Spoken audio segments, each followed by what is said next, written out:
I couldn't be more proud that a man whose life's work has both informed and inspired this immediate initiative uh, is with us today. He is the author of quite a number of pieces of legislation, but most especially the Frank Wolf International Religious Freedom Act, whose 20th anniversary is being celebrated right now.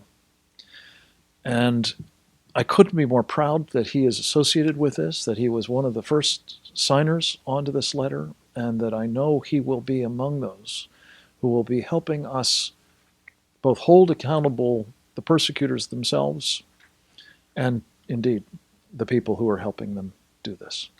Congressman Wolf, would you join us?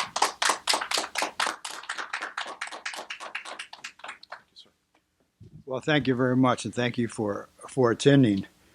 I guess the question is, why do we who sign this letter believe it's not appropriate to represent China and Saudi Arabia?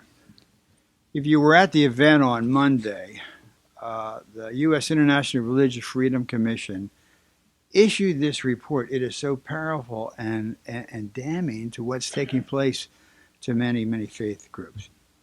In China is being designated as a country of particular concern, a CBC country that persecutes every religious group. The Catholic Church is being persecuted. Underground churches facing very difficult times. Catholic bishops are being persecuted. Catholic priests are being persecuted. Protestant pastors, hundreds of Protestant pastors have been arrested. Tibet, there is cultural genocide has taken place to Tibet. At that time, about 140 Tibetan monks and nuns have poured kerosene on their bodies, self-immolate because of what China is doing in the Tibet. The Uyghur Muslims, as of this moment that we're here, roughly 800,000 to some say up to 2 million Uyghur Muslims are in concentration camps or internment camps that are almost like Mao or Stalin, or almost what the Nazis had. I had a grandmother, a Uyghur grandmother, come by and cry in front of me, telling me that her grandchildren are being held in these internment camps. And there are also open-air prisons in the region, and the world must speak out, and no law firm should represent a country that is taking Uyghur Muslim children and women and putting them in internment camps, modeled after what Mao and Stalin did. The Falun Gong. Many in the Falun Gong are being arrested and they're harvesting their organs. Basically what that means is they are killing them and they're selling their organs for a large, large profit.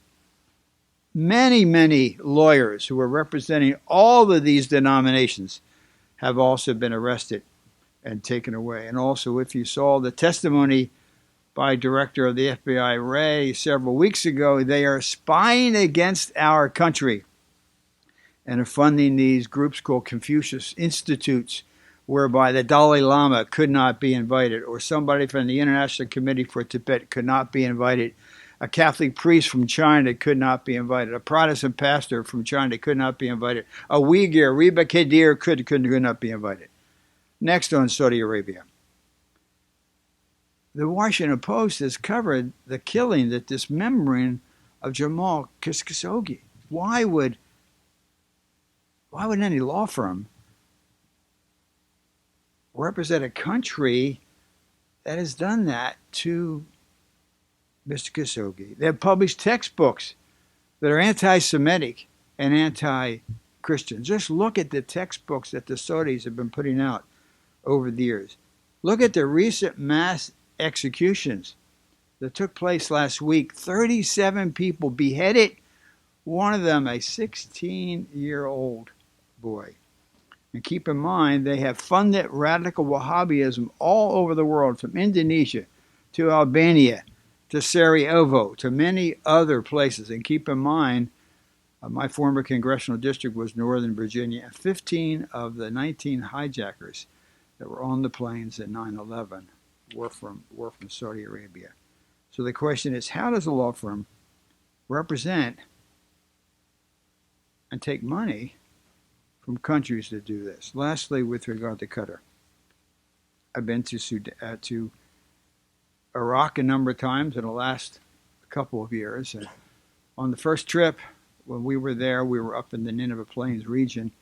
And after I left every meeting, we had met with the Yazidis. And of course, as you know, at this very moment, there are 3,000 Yazidi women and girls that are still missing. And the Yazidis have suffered so much. At the end of every meeting, I would ask, who is helping ISIS? And the answer that came back over and over and over in almost every meeting was Saudi Arabia and Qatar. So we call on this law firm, and there are many good people in this law firm, we call them to drop China, to drop Saudi Arabia, and drop Qatar as clients.